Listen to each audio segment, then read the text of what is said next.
Hello नमस्कार दोस्तों, हमारे YouTube चैनल कटारिया क्लासेस सीखने में आपका स्वागत है। पिछले कंटेंट में हमने ओम्स लॉ के बारे में अध्ययन किया था। ओम्स लॉ की चर्चा की थी। इलेक्ट्रिशियन थ्योरी के chapter 7 DC circuit and related law से ओम्स लॉ के बारे में अध्ययन किया था और आज उसी अध्याय के उसी चैप्टर से हम किरचॉफ के बारे में पढ़ेंगे। किरचॉफ के नियमों के बारे में पढ़ेंगे। किरचॉफ रूसी वैज्ञानिक थे, उन्होंने डीसी परिपथों के संबंध में 2 नियम दिए थे।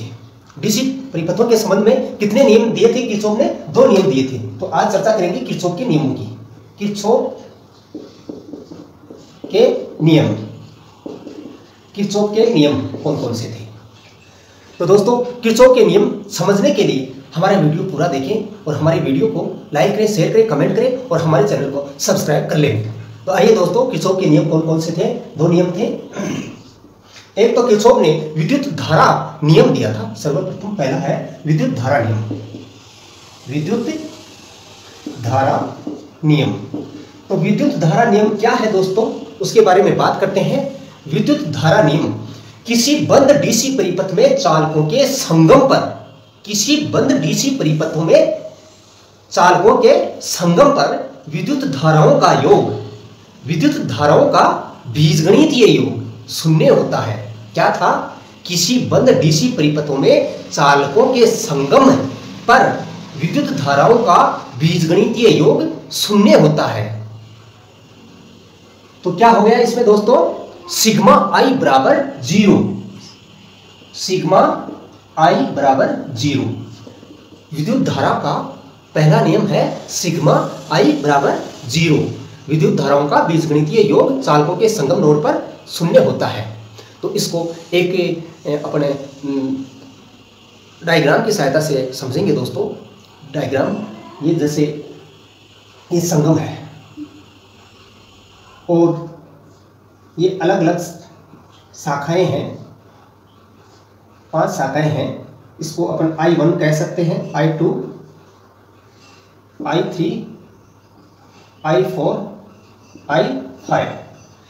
जैसे इसमें क्या है दोस्तों? विद्युत धारा इसमें संगम की तरफ जा रही है और ये संगम से दूर जा रही है। जैसे विद्युत धारा, तो ये हो जाएंगी I1 प्लस I2 बराबर I3, I4 प्लस I5। तो किरचॉफ का नियम हो गया I1 प्लस I2 बराबर I3, I4 और I5। और या यूं कहें दोस्तों, किसी परिपथ के किसी संगम नोड की ओर आने वाली विद्युत धाराओं का योग संगम से दूर जाने वाली विद्युत धाराओं के योग के बराबर होता है। तो ये क्या है दोस्तों? ये तो संगम की तरफ जा रही हैं, 2 जो विद्युत शाखाएं हैं इनकी धारा, और ये संगम से दूर जा रही है, इसलिए ये संगम पॉइंट है, संगम बिंदु है। तो इनका योग और इनका योग इक्वल बराबर होगा। इनका योग, तो ये सूत्र है इसका I1 I2 बराबर I3 I4 I5। तो ये हो गया विद्युत धारा नियम, किरचॉफ का विद्युत धारा नियम। और दूसरा नियम है दोस्तों वोल्टेज का नियम। वोल्टेज का नियम भी दिया था उन्होंने दोस्तों। तो वोल्टेज का नियम क्या था?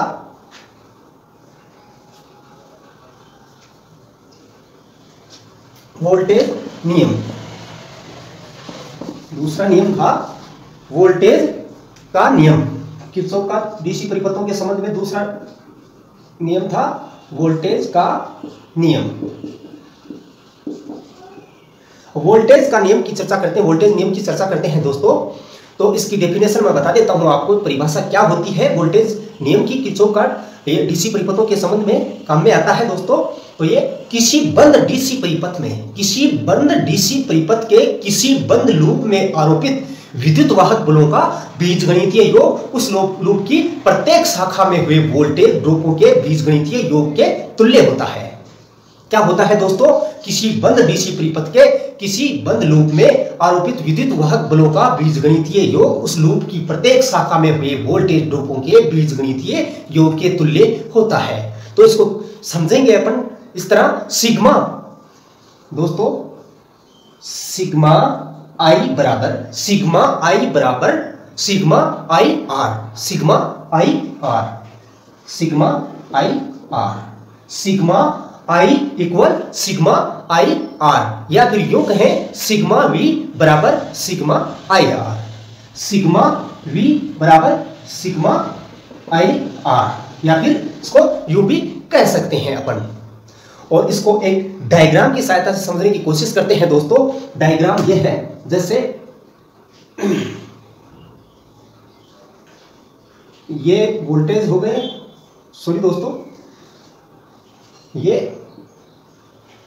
V1, V2 और V3, V4 और ये हो गया V5। तो इसमें कितने वोल्टेज ड्रॉप होंगे, किस तरह होंगे, वो मैं बताता हूं आपको दोस्तों। इसका minus plus minus plus minus plus minus plus minus minus plus, इस तरह से है। तो वोल्टेज ड्रॉप के लिए ही वोल्टेज नियम काम में आता है। और अभी अभी मैंने बताया था आपको दोस्तों, विद्युत वाहक बलों का बीजगणितीय योग और उस पर आरोपित किसी बंद लूप में आरोपित विद्युत वाहक बलों का बीजगणितीय योग और वोल्टेज ड्रॉप इक्वल होते हैं, बराबर होते हैं इस नियम के अनुसार। तो उस चीज को अपन समझने की कोशिश कर रहे हैं दोस्तों। तो ये है, जैसे अपन इसमें इस नियम के अनुसार V4 प्लस V3 इक्वल हो गए ये दो, ये और एक V5, V1 plus V2 plus V5। Voltage नियम के अनुसार ये वोल्टेज ड्रॉप हो गए और ये आरोपित विद्युत वाहक बल हो गया किसी लूप में, तो ये दोनों इक्वल होते हैं। वोल्टेज नियम के अनुसार दोनों वोल्टेज ड्रॉप और आरोपित विद्युत वाहक बल बराबर होता है, इक्वल होता है। तो दोस्तों ये वोल्टेज ड्रॉप हो गया V4 V3, वोल्टेज ड्रॉप और इक्वल V1 V2 और V5, तो ये हो गया इक्वल। तो ये हो गया वोल्टेज का नियम, किरचॉफ का वोल्टेज का नियम। तो किरचॉफ, रूसी वैज्ञानिक किरचॉफ ने डीसी परिपथों के लिए दो नियम दिए थे, एक दिया था विद्युत धारा का नियम और दूसरा हो गया वोल्टेज का नियम। और किरचॉफ के नियम कहाँ काम में आते हैं दोस्तों? डीसी परिपथ में, जहां अपन ओम के नियम से अपन उनका विश्लेषण नहीं कर सकते हैं किसी डीसी परिपथ के डीसी सर्किट का, तो वहां किरचॉफ के नियम काम में आते हैं। तो जटिल गणना करने के लिए, डीसी परिपथों में जटिल गणना करने के लिए किरचॉफ का नियम काम में आता है और डीसी परिपथों में बहुत ही सहायक होता है गणना करने में दोस्तों। तो आज के इस कंटेंट में हमने किरचॉफ के नियमों के बारे में अध्ययन किया और शायद आपको समझ में आया होगा दोस्तों। तो हमारी वीडियो को शेयर करें, लाइक करें, कमेंट करें और हमारे चैनल को सब्सक्राइब कर लें। धन्यवाद दोस्तों।